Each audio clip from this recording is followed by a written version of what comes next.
Muy buenos días a todos. En nombre de la Cátedra de Sostenibilidad Alejandro E. Grullone, de esta Pontificia Universidad Católica Madre y Maestra y de la Fundación Popular, me complace darles la bienvenida a este webinario, La Ley de Ómnibus, Tendencias de Política Pública en Estados Unidos y sus implicaciones para las empresas de América Latina. Saludo la presencia de la señora Daveida Gramonte, gerente de División de Programas de la Fundación Popular, con quien cogestionamos esta iniciativa, y a todos los directivos del sector público, privado, tercer sector y de la academia, a los miembros del cuerpo docente y administrativo y estudiantes de esta pontificia universidad, conectados hoy a través de esta plataforma. Nuestra cátedra de sostenibilidad Alejandro E. Grullone es la primera iniciativa en el sector privado y la academia con el propósito de promover la formación en materia de sostenibilidad en la República Dominicana. Nuestros webinarios persiguen precisamente aportar a la discusión de temas de relevancia en la actualidad. En ese sentido, este webinario que hoy convocamos abordará un tema de creciente relevancia y urgencia: la transición del soft law al hard law en materia de sostenibilidad corporativa y las implicaciones que esto tiene para el sector privado en nuestro país. La sostenibilidad, como muy bien ustedes saben, que por muchos años fue vista como un compromiso voluntario o una buena práctica empresarial, hoy se consolida como un imperativo regulatorio. En apenas 2 años, también el número de regulaciones en esta materia ha crecido significativamente. Abordaremos los siguientes objetivos: presentar las tendencias regulatorias y de política pública a nivel global en materia de ESG y sostenibilidad corporativa, y comprender las implicaciones de estas regulaciones para las empresas en la región latinoamericana. Agradezco que nos acompañen hoy para abordar estos temas a la señora Marcela Romero y Catalina Girón, a quien les cedo la palabra a continuación. Les invito a aprovechar al máximo este espacio formativo. Muchas gracias, Angie, muchas gracias a Beiba y a la cátedra y a la fundación por invitarnos a participar en este espacio. Como siempre, es un placer para nosotros poder acompañar las actividades de formación y de discusión que la cátedra lidera en la República Dominicana. Como Angie decía, mi nombre es Marcela Romero, yo soy la líder de consultoría en el equipo de LRQA para América Latina. Y Catalina Girón es directora asociada también en el equipo de consultoría de LRQA para América Latina y pues es un placer estar el día de hoy con todos ustedes. Vamos a dejar al final un espacio de preguntas, así que por favor, si tienen preguntas o comentarios, vayan guardándolos por ahí para el final de la presentación, donde pues vamos a tener esas preguntas. Este es el contenido que vamos a compartir el día de hoy. Vamos a empezar hablando de un panorama global de las tendencias regulatorias y de política pública en materia de sostenibilidad corporativa. Vamos a entrar en detalle de lo que está proponiendo la regulación de Omnibus y algunas otras regulaciones europeas que, como ustedes todos saben, son las regulaciones, digamos, que están estableciendo el más alto estándar en temas de sostenibilidad y debida diligencia. Vamos a hablar un poco de cuáles son entonces los desafíos y las oportunidades que todas estas tendencias regulatorias y de política pública están planteando para las empresas de nuestra región. Y al final, una pequeña reflexión y el espacio de preguntas que ustedes tengan. Y también pues vamos a darle un espacio a la fundación encabezada de Dabeiba para que haga un pequeño cierre. Em, entonces empecemos con el panorama global en todo este tema regulatorio que como Angie nos compartía, lo que nos está mostrando es que estamos pasando de lo que se llama el soft law a un hard law. Esto significa que estamos pasando de un escenario en donde las compañías a nivel global estaban implementando o se estaban viendo impulsadas a implementar estándares voluntarios que de alguna forma se podían adoptar de una forma flexible, también dependiendo de las características específicas de cada uno de los modelos de negocio de las compañías, donde por supuesto no había sanciones por no, digamos, aplicar al pie de la letra lo que los estándares proponían y pues muy enfocado de pronto también en gestionar tanto riesgos financieros operacionales, también reputacionales. Y hoy en día estamos pasando a lo que pues conocemos como hard law y es que estamos hablando ahora de que todos estos temas de sostenibilidad se han convertido en una obligación donde hay un requerimiento de cumplimiento regulatorio. Por supuesto, pues eso ya deja de ser algo voluntario, deja de ser algo que yo puedo como organización adaptar de forma flexible a las condiciones y al contexto operativo. Muchas de estas pues regulaciones se integran con otras regulaciones de los marcos legales a nivel local. Hay unas sanciones de diferentes tipos cuando no hay un cumplimiento y pues bueno, esto al final también incrementa el riesgo legal. ¿Por qué estamos viendo este cambio? Esta transición y este boom de regulaciones en materia de sostenibilidad o ASG, como lo queramos llamar, también se responde un poco al hecho de que estos marcos y normas voluntarias no han logrado los avances esperados o tal vez la velocidad esperada en los cambios y transformaciones en la forma en la que el sector privado opera en términos de identificar, evaluar y gestionar los impactos sociales y ambientales que tienen las operaciones y las cadenas de abastecimiento, o también entender esos riesgos asociados a esos factores sociales y ambientales que pueden afectar el logro de los objetivos financieros o el desempeño financiero de las organizaciones. Entonces, en la medida en que no se ha logrado el avance necesario, pues los reguladores en diferentes países han entrado a establecer ese marco regulatorio que de alguna forma obligue a las empresas, obviamente con diferentes niveles de aplicación, a implementar estas prácticas en términos de sostenibilidad y debida diligencia. Aquí ustedes ven un poco un panorama de cómo se han venido multiplicando las regulaciones en materia de cambio climático, medio ambiente, salud y seguridad en el trabajo, todos los temas relacionados con minerales en conflicto, todo el tema de reporte ASG, también regulaciones asociadas a temas de biodiversidad y deforestación. Entonces, pues ustedes ven acá cómo se ha venido acelerando ese número de regulaciones a nivel global y ustedes en República Dominicana pues acaban de adoptar la taxonomía verde que pues no es tampoco ajeno a ustedes toda esta tendencia de adoptar marcos que ya sean como un poco más estructurados y establecidos por una parte tercera. En estas regulaciones nosotros vemos que hay, digamos, un enfoque sobre todo en asegurar que las compañías están gestionando esos riesgos ASG tanto en sus propias operaciones y en su cadena de suministro, de manera que puedan ofrecer una mayor transparencia y seguridad a diferentes grupos de interés. Particularmente vemos al mundo de los inversionistas como uno de esos grupos de interés que más está impulsando esta regulación, porque al final se trata también de la rentabilidad de esas inversiones y de establecer una línea general para que todo el mercado en últimas adopte prácticas similares. Estamos viendo entonces también que estas regulaciones se enfocan en tal vez como cuatro grandes temas, todo lo que tiene que ver con la información corporativa y reporte en materia de sostenibilidad. Esto incluye también todos los temas relacionados con emisiones de gases de efecto invernadero y cambio climático, riesgos climáticos.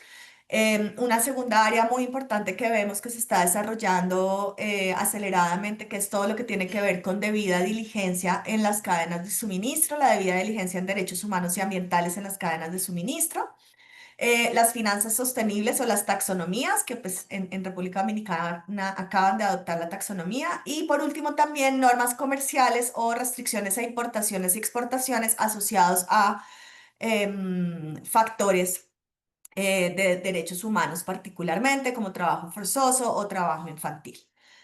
Todas estas regulaciones, lo que estamos viendo también al final es que están generando o impulsando a las empresas para que refuercen la gestión de los datos de sostenibilidad, tanto en las propias operaciones como en las cadenas de suministro o abastecimiento.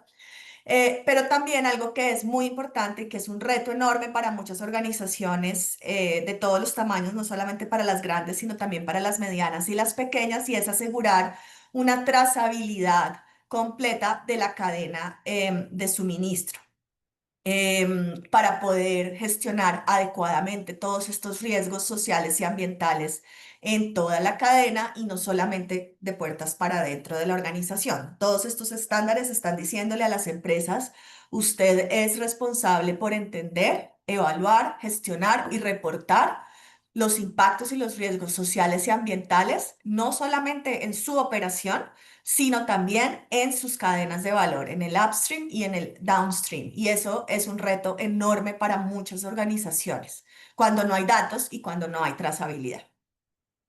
Aquí vemos algunas, digamos que trajimos un poquito como un resumen, una lista de las principales regulaciones que estamos viendo a nivel global.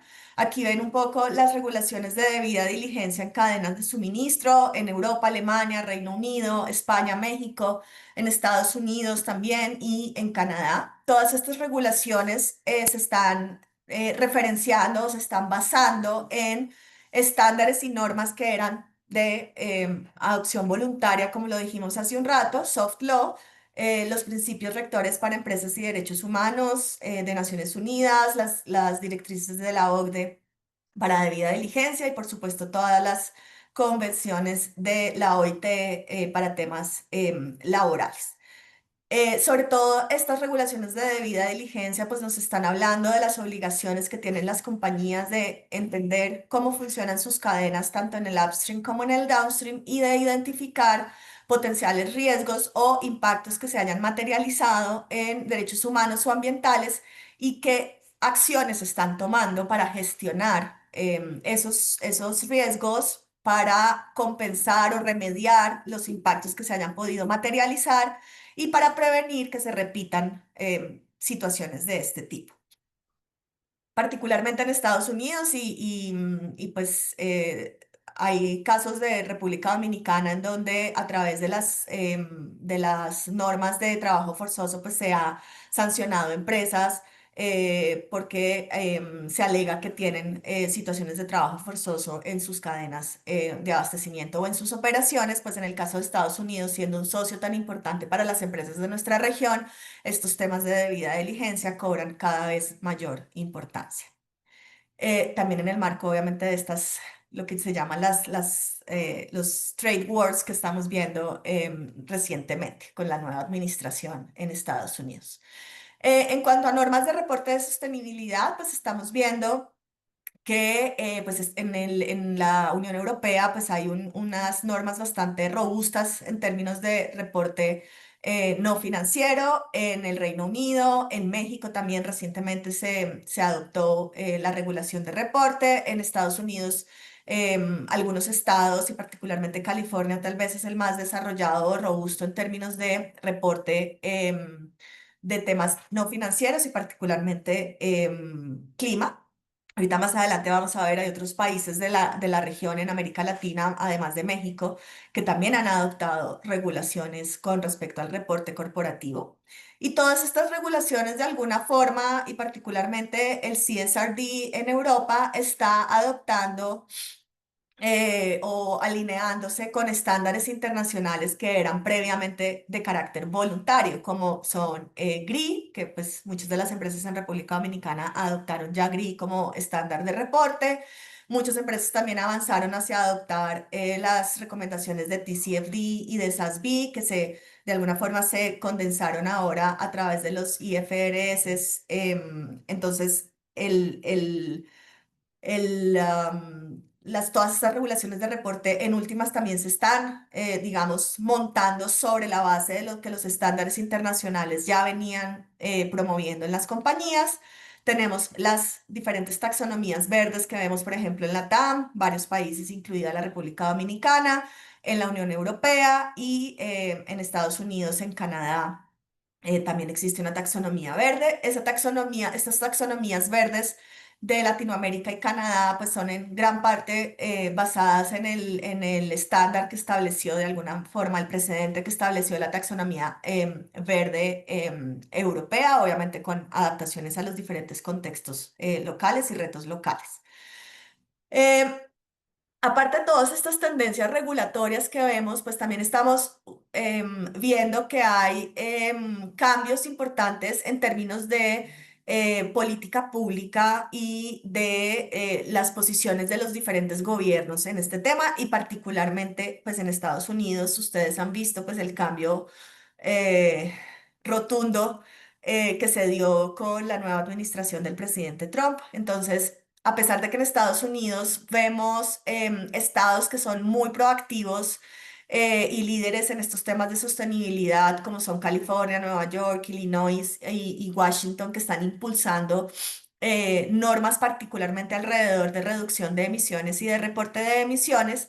También vemos otros estados como Florida, Ohio o Texas, obviamente de tendencia un poco más republicana, en donde se está más bien restringiendo y yendo como un paso atrás en estos temas. También vemos que a nivel federal en Estados Unidos se ha, digamos, ralentizado la velocidad en la adopción de normas de reporte voluntario. Tal vez ustedes han visto en las noticias pues, que la SEC, la Comisión de la Bolsa de Valores de Estados Unidos, suspendió la implementación de las directrices de reporte alrededor de emisiones y cambio climático, que en teoría van a entrar a ser obligatorias para todas las empresas listadas en bolsa. Esto se suspendió y digamos que se suspendió de manera indefinida por lo pronto.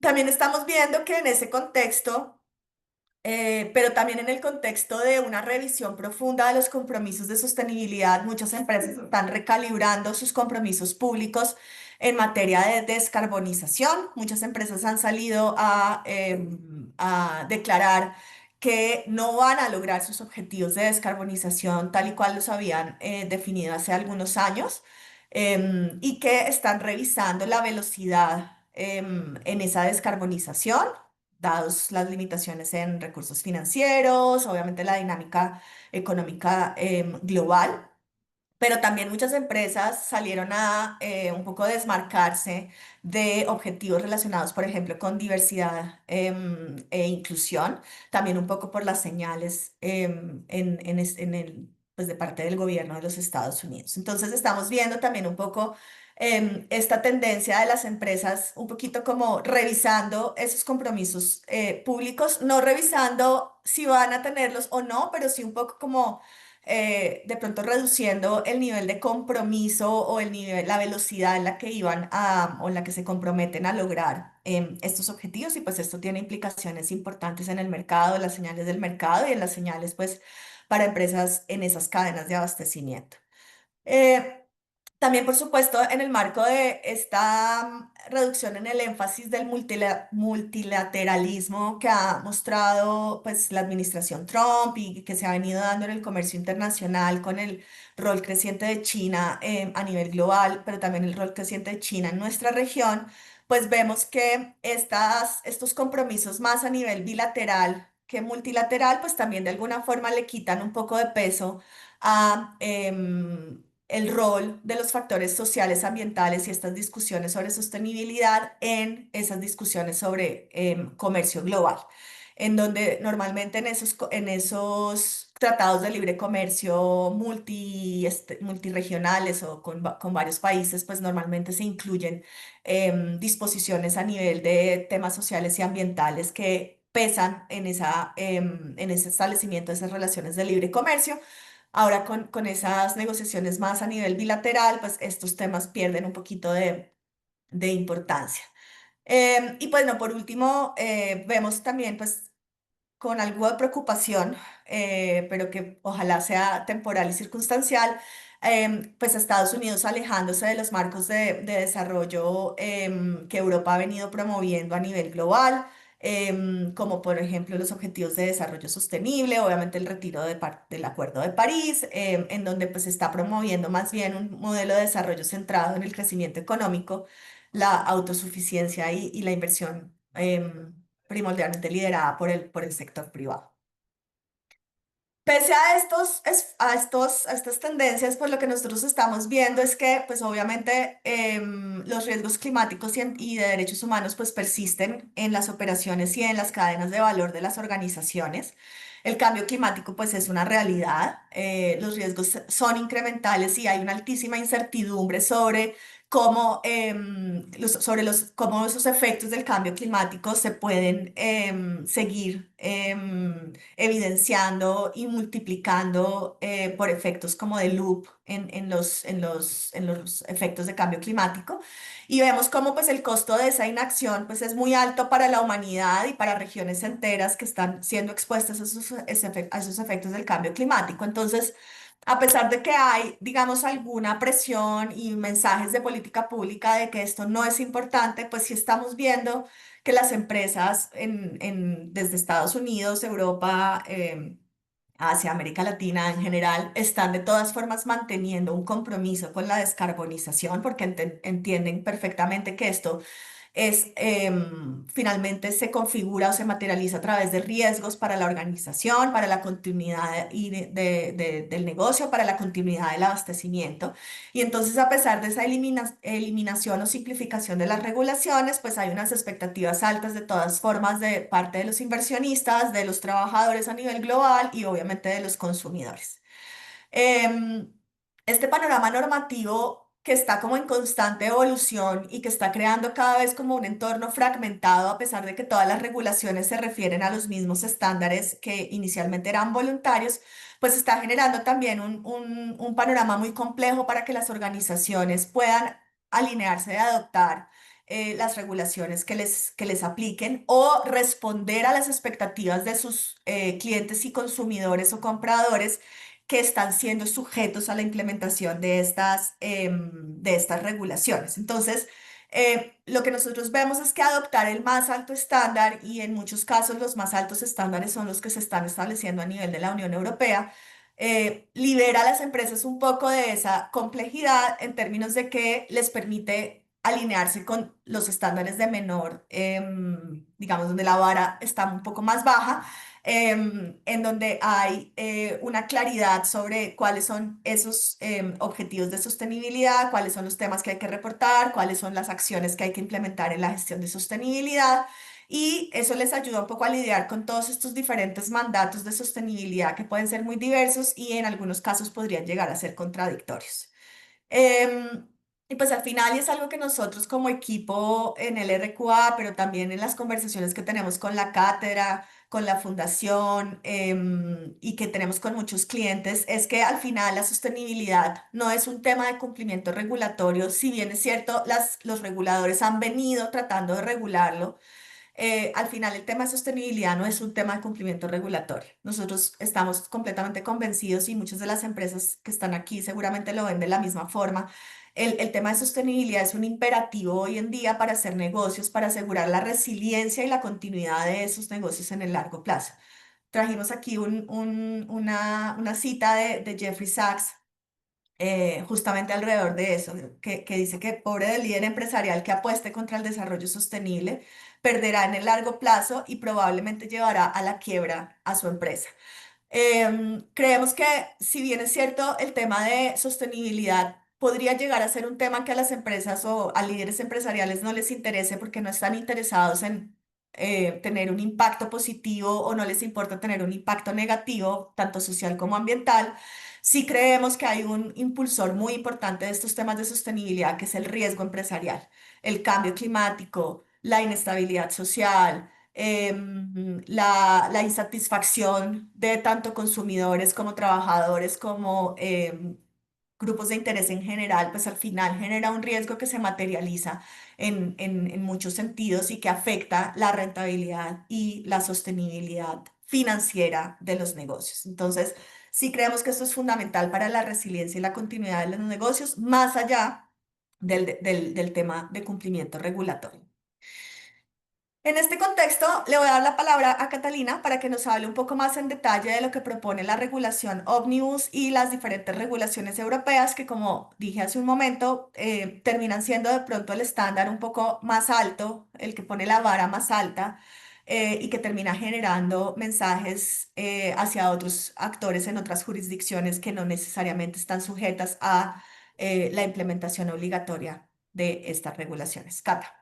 Vale, bueno, quiero empezar diciendo que el paquete Omnibus no es una ley ya, digamos, adoptada, se presentó como una propuesta y eso significa que esta tiene que surtir todo el proceso de debate y de votación tanto en el Consejo como en el Parlamento Europeo. En la siguiente diapositiva, no sé si tengo control, exacto. Entonces, este paquete, a pesar de que no es una norma, también responde a esa presión económica y a esa presión política de simplificar las distintas directivas que existen en Europa en materia de sostenibilidad.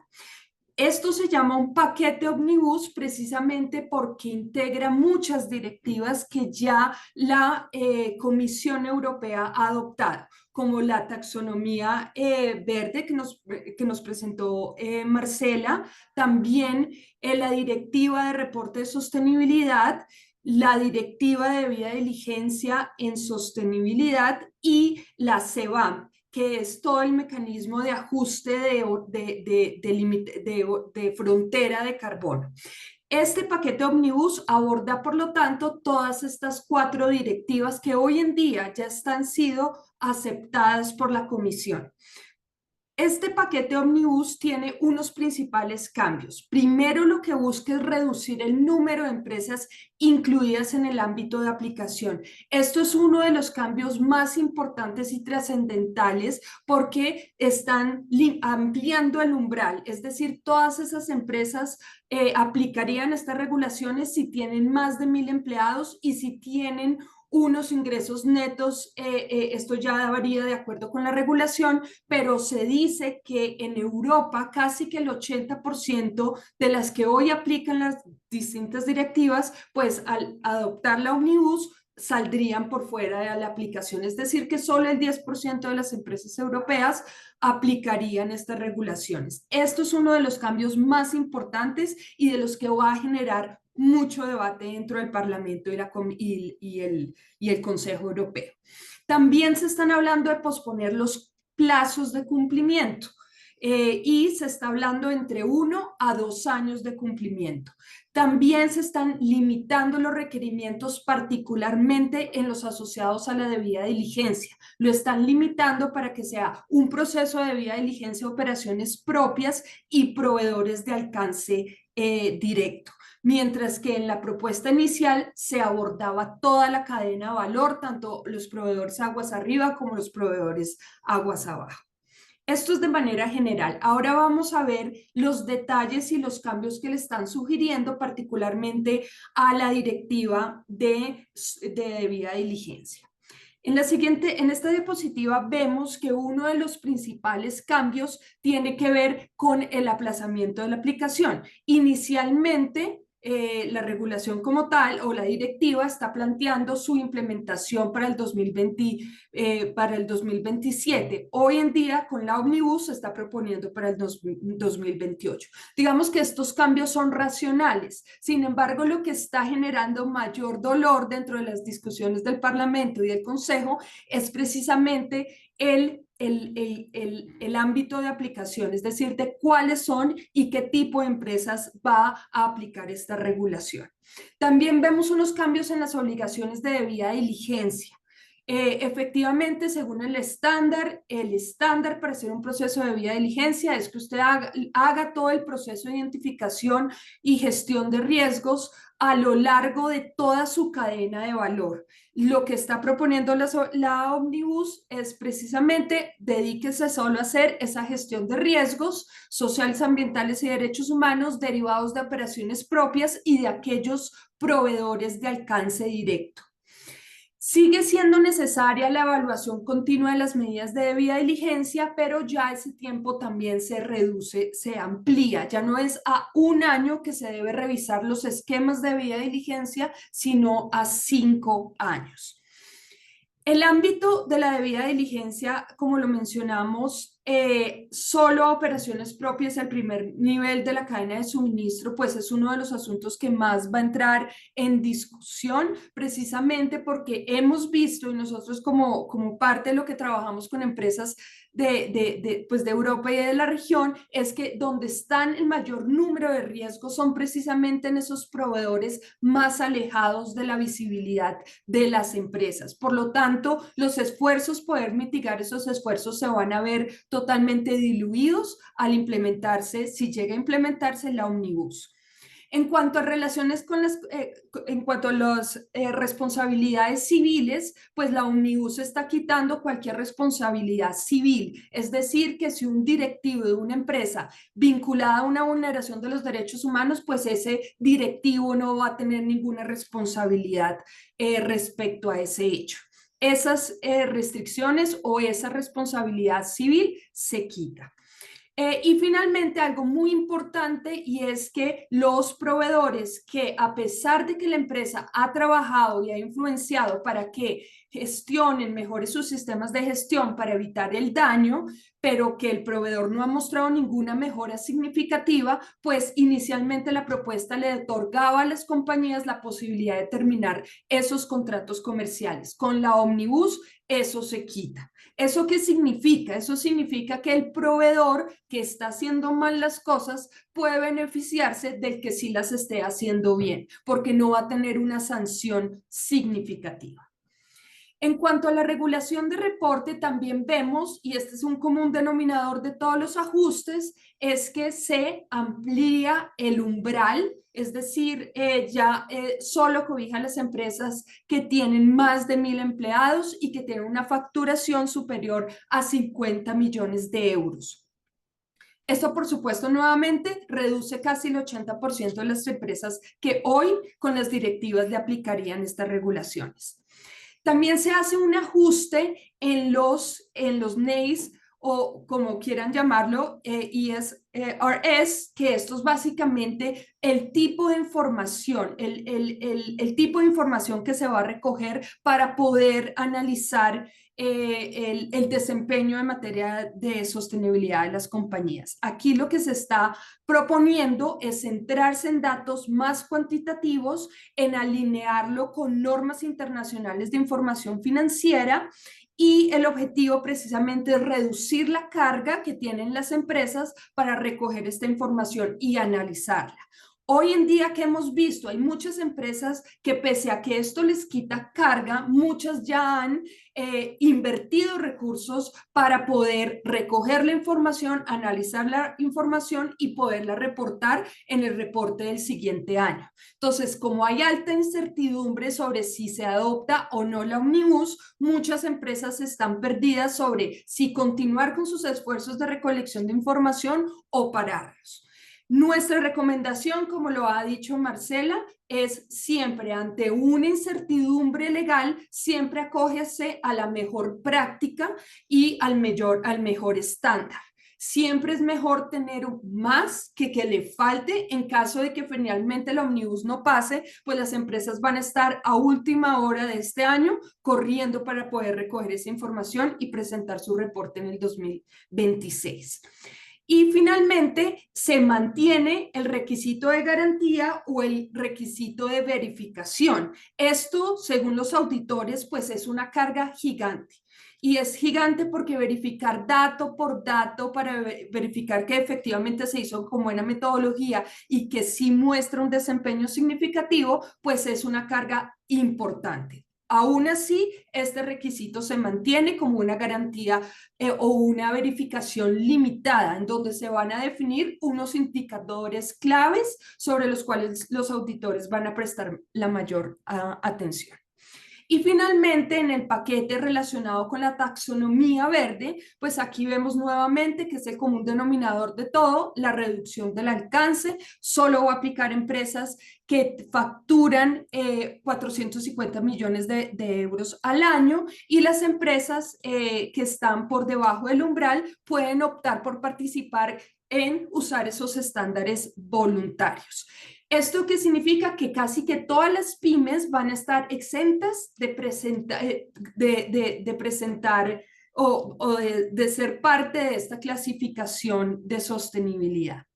También se reevalúa el principio de NSH, que tiene que ver con no hacer daño significativo. Aquí hay todo un dilema sobre qué es significativo y qué no es significativo. Entonces hay un trabajo para poder simplificar esa noción de do not significant harm y poder definir un marco de aplicación mucho más claro para las organizaciones y para el sector financiero.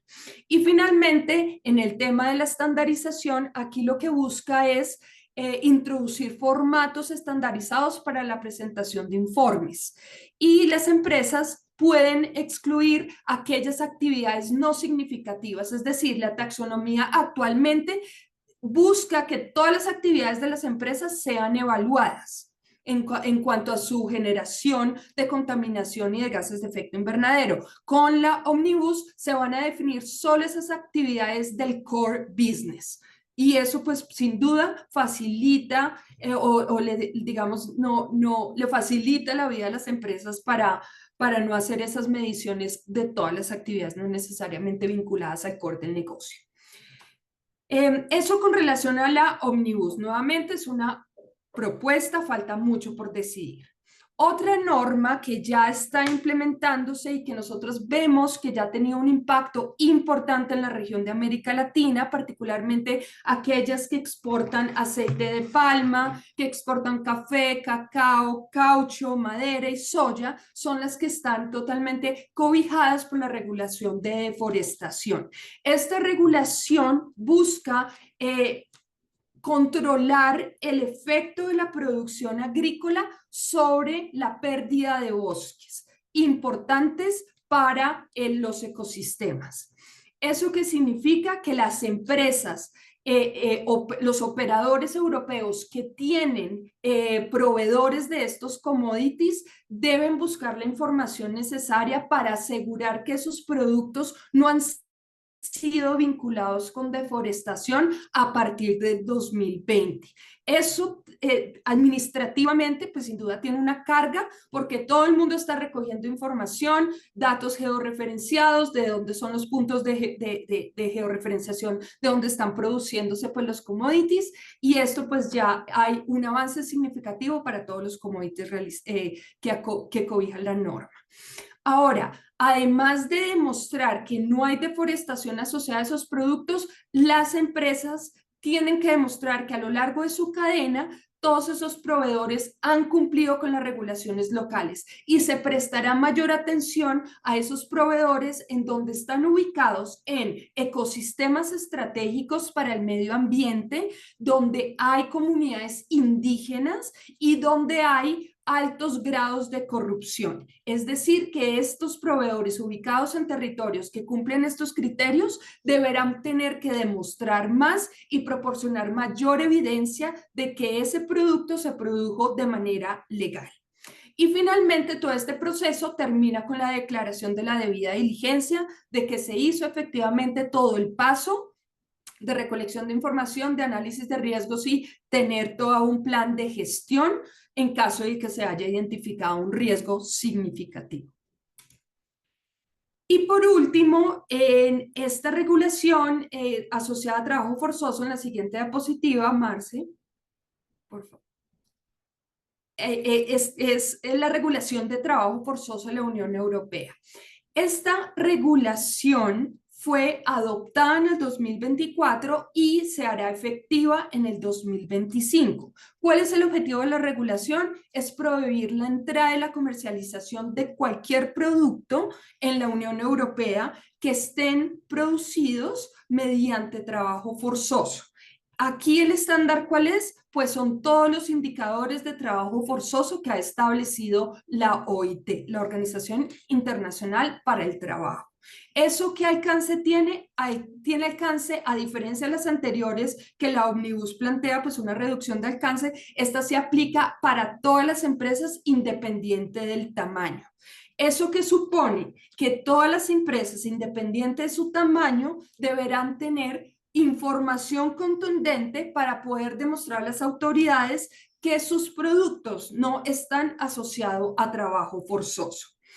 Eso en la práctica, ¿qué implica? Implica también que las empresas pues hagan su debida diligencia. No hay manera distinta para que las empresas puedan demostrar que sus productos están libres de vulneraciones a los derechos humanos si no llevas a cabo un análisis de riesgos y si lo identificas riesgos, pues tienes que tener unas medidas de gestión. Si tú no cumples con esta evidencia de que hiciste tu debida diligencia, pues posiblemente ahí las autoridades públicas abordarán tu empresa y la investigarán en detalle.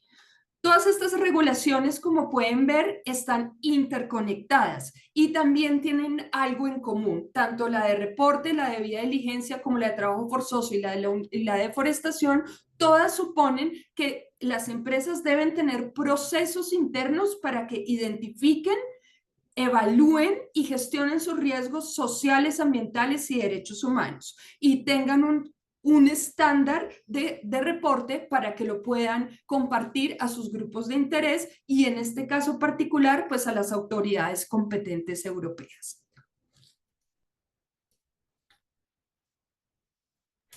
Gracias, Cata. Pues como nos mostraba Cata, es muchísimo.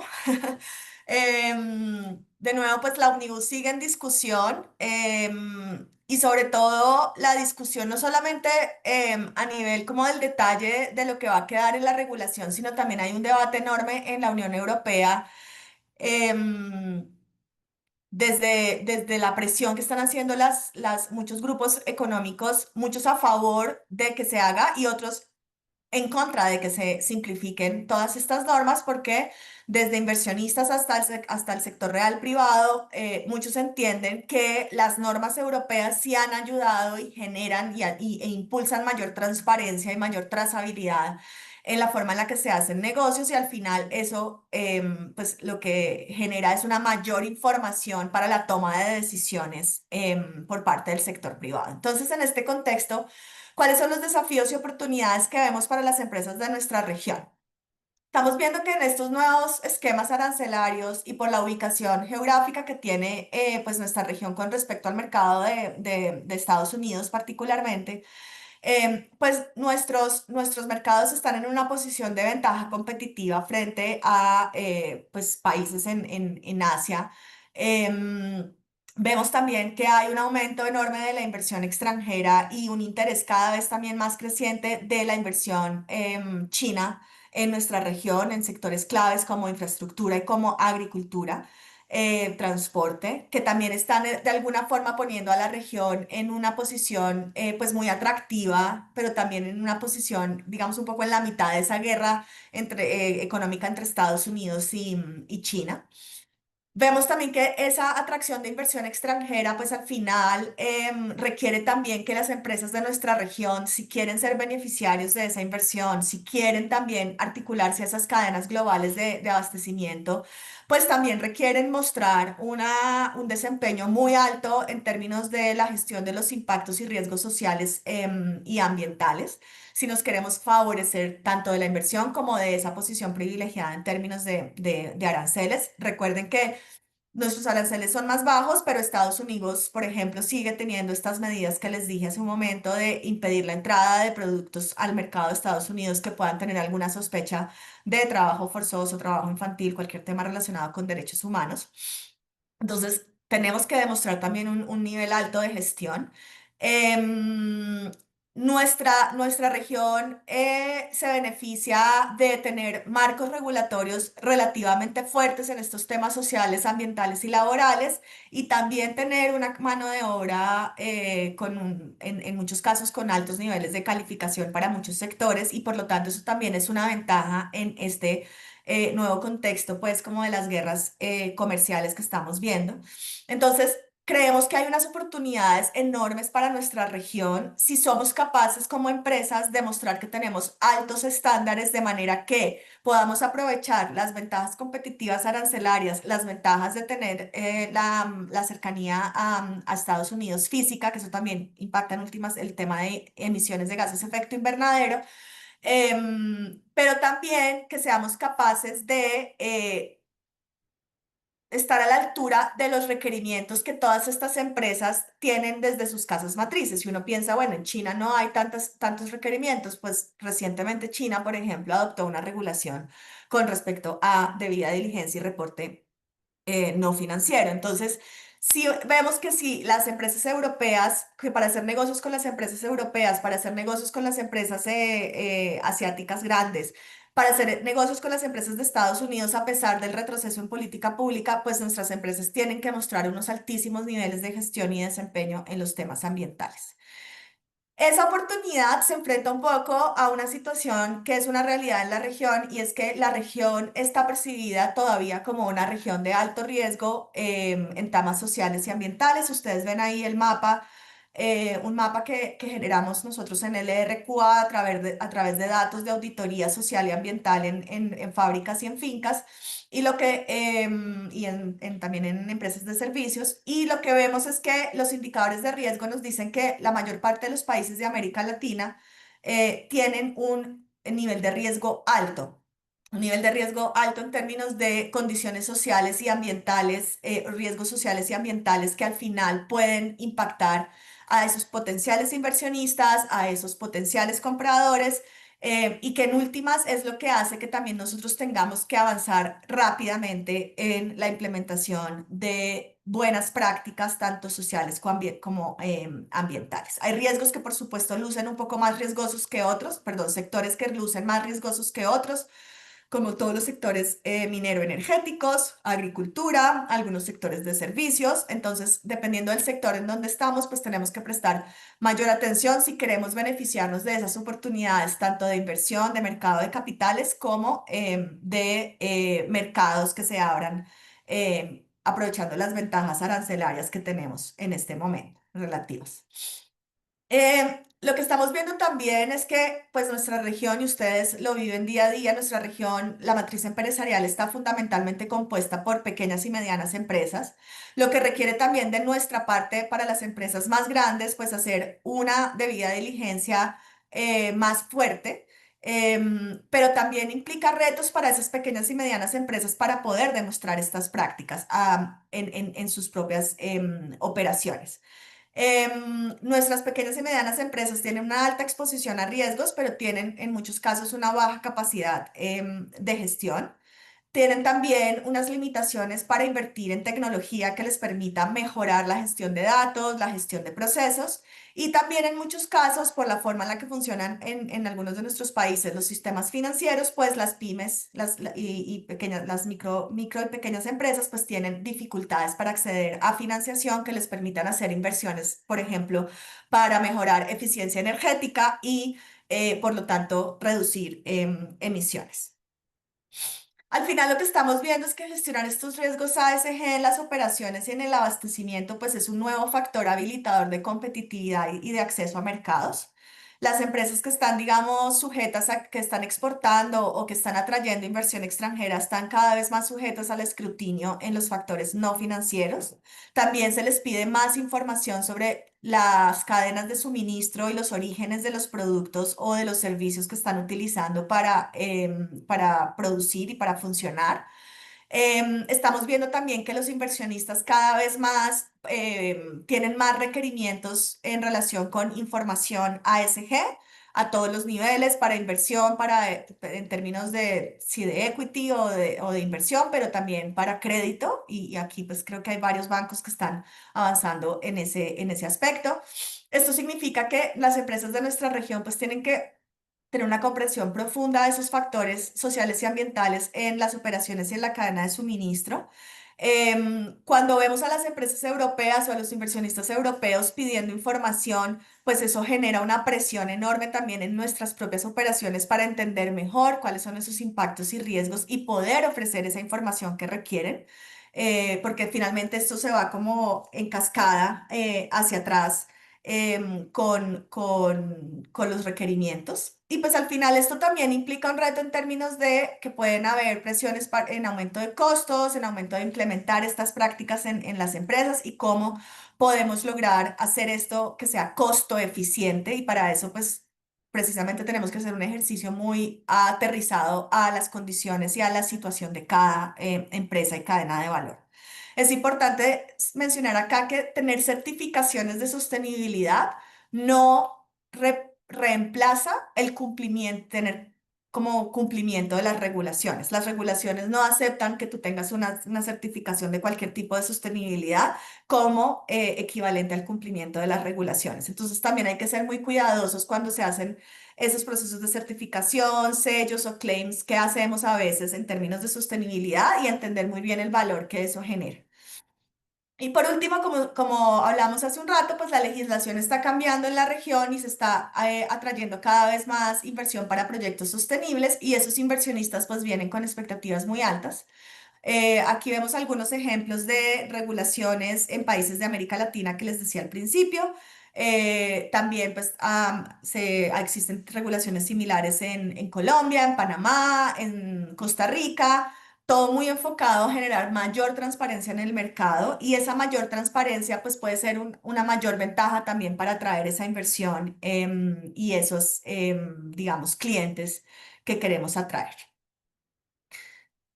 Voy a dejarle un minuto a Catalina para reflexión final. Claro que nos quedan 5 minutos y estaba Sí. pensando que tal vez pasamos un poquito como a dejar las preguntas y más bien les enviamos la presentación. Era un slide simplemente, pero sí, nos quedan 5 minutitos. Entonces me gustaría más bien como darle tiempo a las preguntas. Em, Voy aquí a mirar en el chat si mandaron preguntas. Hola, Angie. Marcela. Catalina puede ver los puntos finales. Todavía tenemos unos minutos. Ah, bueno, perfecto. Entonces voy a Gracias, regresarme a esta Catalina. Yo reflexión.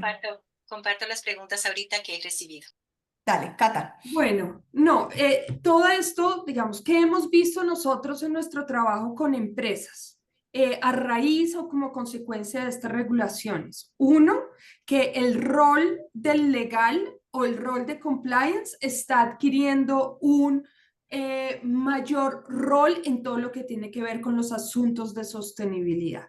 Estamos viendo que esa articulación se materializa dentro de las organizaciones, ya sea a través de un comité de sostenibilidad en donde se incluye al de legal, al de abastecimiento, al de ambiental, al de social, incluso a gerentes y junta directiva. Eso está pasando, pero también hemos visto la evolución del rol de las áreas de compras y abastecimiento. Hoy en día, cada vez más esas áreas se llaman de abastecimiento responsable. Responsable entendiéndolo como la incorporación de los asuntos de sostenibilidad en la toma de decisiones de compras.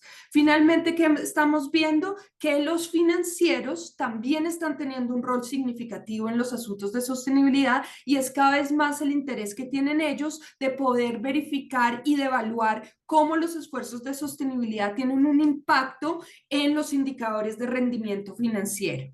También hemos visto que los auditores están teniendo que replantear un poco sus metodologías porque hasta donde van han sido limitantes a la hora de poder identificar asuntos críticos a lo largo de las cadenas. Y esos asuntos críticos son identificar indicios de trabajo forzoso, trabajo infantil o todo lo que tiene que ver con vulneraciones a los derechos humanos. Y finalmente, toda esta gestión de la sostenibilidad es imposible que las empresas lo hagan sola con esfuerzos únicos de las organizaciones. Aquí es necesario trabajar en alianza y con propuestas de valor compartido con esos proveedores, por lo menos con esos proveedores de los cuales se depende para el core del negocio. Quería terminar como con esas líneas que son esas modificaciones que hemos visto con nuestros clientes a lo largo o desde que se ha, digamos, restablecido todo el asunto regulatorio de sostenibilidad. Gracias, Cata. Bueno, ahora sí podemos dar paso a las preguntas. Muchas gracias, Marcela y Catalina. Una de las preguntas que hemos recibido y las comparto con ustedes.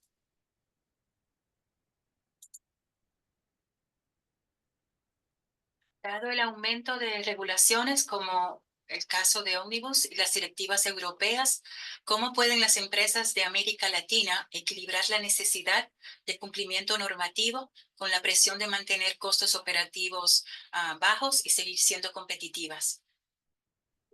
Gracias, Angie. Sí, yo creo que lo primero es que como muchas de estas normas no, pues digamos, no son de forzoso cumplimiento para nuestras empresas, el primer paso que uno tendría que dar es entender cuáles son las expectativas de los, digamos, compradores o clientes o, sí, como del mercado, que frente a esas, frente a la implementación de las prácticas que proponen esas regulaciones.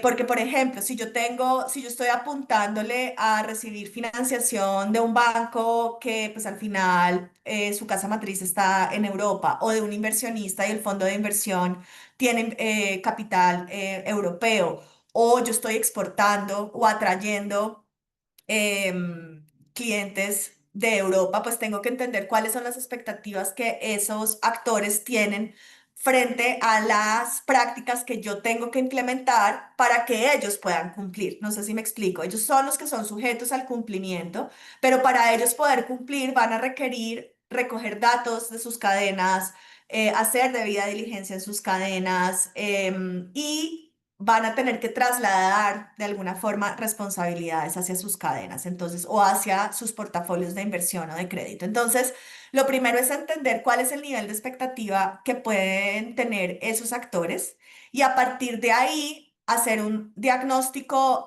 pues muy honesto de en dónde estamos como empresa y priorizar, porque pues la pregunta lo decía, ¿cómo hacemos para tener un balance costo-beneficio? Definitivamente hay que priorizar las acciones que mayor impacto van a tener en términos de llenar las expectativas de estos actores, clientes o inversionistas.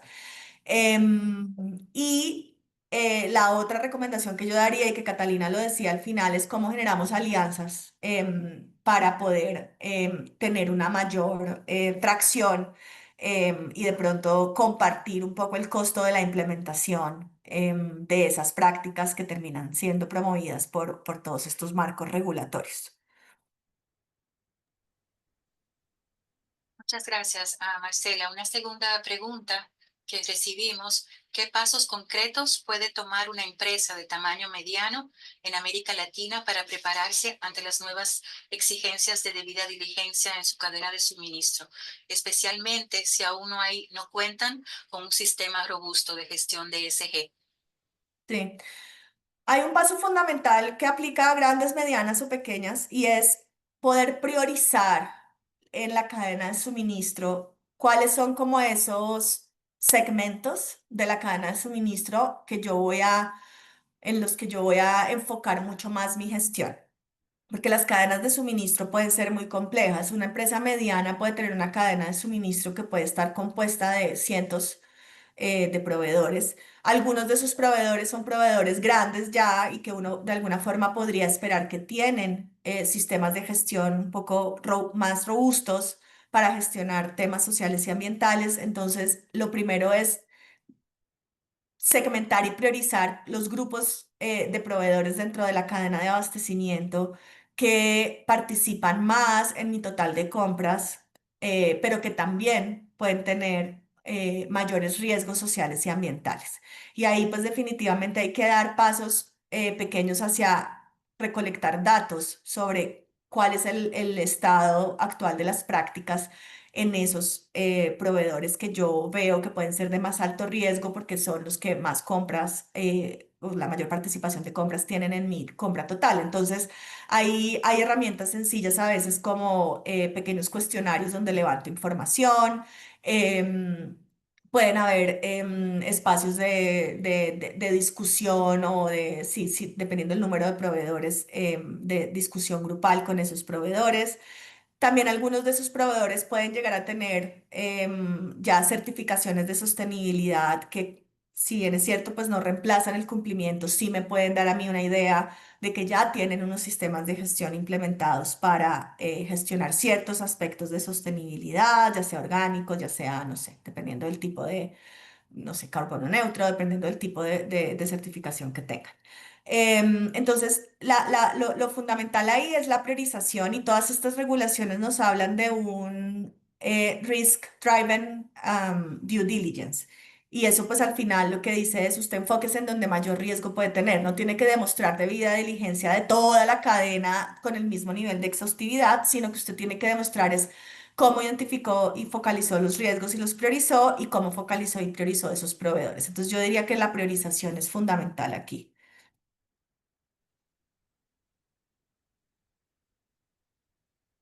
Muchas gracias, Marcela. Para proceder al cierre de este webinario, cedo la palabra a la señora Daveida Agramonte de la Fundación Popular.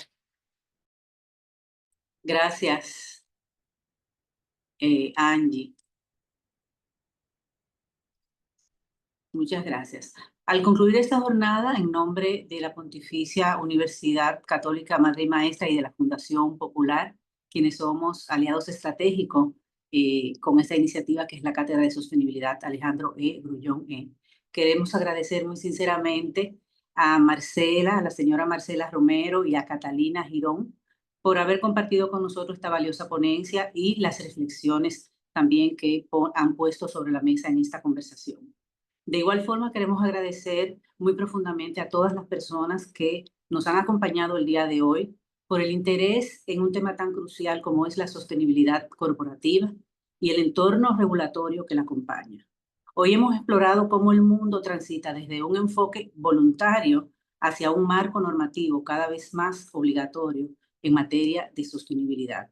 La regulación Omnibus y otras normativas europeas nos muestran cómo el cumplimiento ya no es una opción, sino una condición para poder competir, crecer y generar confianza. Para América Latina, este nuevo panorama representa un desafío, pero también una gran oportunidad. Nuestra región cuenta con ventajas estratégicas, pero también enfrentamos riesgos estructurales que debemos abordar con decisión. Las empresas que logren integrar la sostenibilidad en su modelo de negocio, que conozcan a fondo su cadena de suministro y que actúen con transparencia, con responsabilidad, serán las que lideren el cambio y las que aseguren su resiliencia futura. Les invito a seguir profundizando en estos temas, a compartir lo aprendido y sobre todo a pasar a la acción. También aprovechamos esta oportunidad para invitarles a que nos acompañen en la próxima cita de nuestros diálogos de sostenibilidad, que será el 3 de julio, con el tema titulado Plan de Continuidad de Negocios como Estrategia para la Sostenibilidad de las Inversiones. Así que esperamos contar con ustedes. Finalmente, como se ha dicho, la sostenibilidad no es solo una obligación regulatoria, es un imperativo para la continuidad del negocio y para el bienestar de nuestras sociedades. Muchas gracias por habernos acompañado. Nos vemos la próxima semana y que es la nueva oportunidad para compartir en nuestros diálogos de sostenibilidad. Muchas gracias a Feliz todos. resto del día. Gracias. Un placer. Buen Daveida. día. Ay, adiós.